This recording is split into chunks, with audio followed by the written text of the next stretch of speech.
The point you're putting to me, Andrew, is leading or asking people to lead to a conclusion that says that somehow uniquely, you were talking about unique situations earlier on, that somehow uniquely Scotland is incapable of being a successful, prosperous, independent country, I don't notwithstanding the think fact that that. we look across Europe right now, we look across the world, and we see a plethora, a multitude of countries similar in size to Scotland, sometimes smaller than Scotland, lacking all of the resources that Scotland has. And by and large, almost without exception, these countries are wealthier than Scotland. Right. They are healthier than Scotland. They are happier in terms of the studies that are done. Scotland is one of the wealthiest countries in the world. And if you're pointing me to studies that are about Scotland's fiscal position within the United Kingdom, then frankly, that's not an argument against independence. That is an argument for Scotland being able to take control of our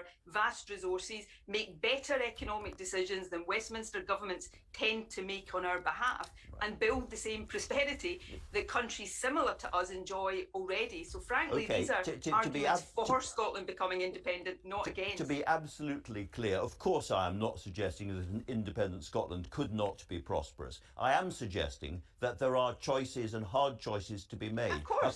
According to the IFS, your deficit is going to head towards 24 to 25% of GDP, much, much higher than the rest of the UK and vastly worse than the 3% that the EU require for candidate states. So there is an enormous gap there to be filled. And yet in this election, you're spending money in all directions. For me here. You're making my point for me here.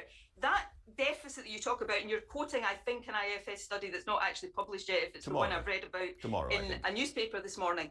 But you're quoting a study that is about Scotland's fiscal position within the United Kingdom. It's not a reflection of what Scotland would be like as an independent country. And I'm sure it hasn't escaped your notice that the deficits and debt of all countries over the past year has increased, as countries quite rightly have borrowed to support COVID policies. The UK debt has gone over £2 trillion.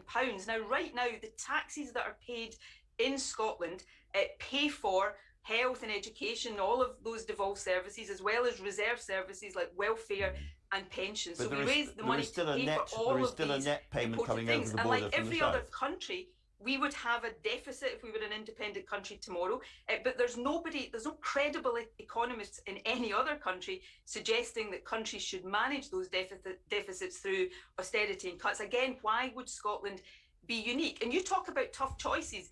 Scotland needs no lectures about tough choices. We have suffered a decade of Tory austerity. Again, a bit like Brexit, completely against our will, where other countries chose to deal with the financial crash differently. This is about choices, but it's about choices that we make as a country and are able to take ourselves, not choices that are imposed upon us, which is Scotland's experience all too often right now.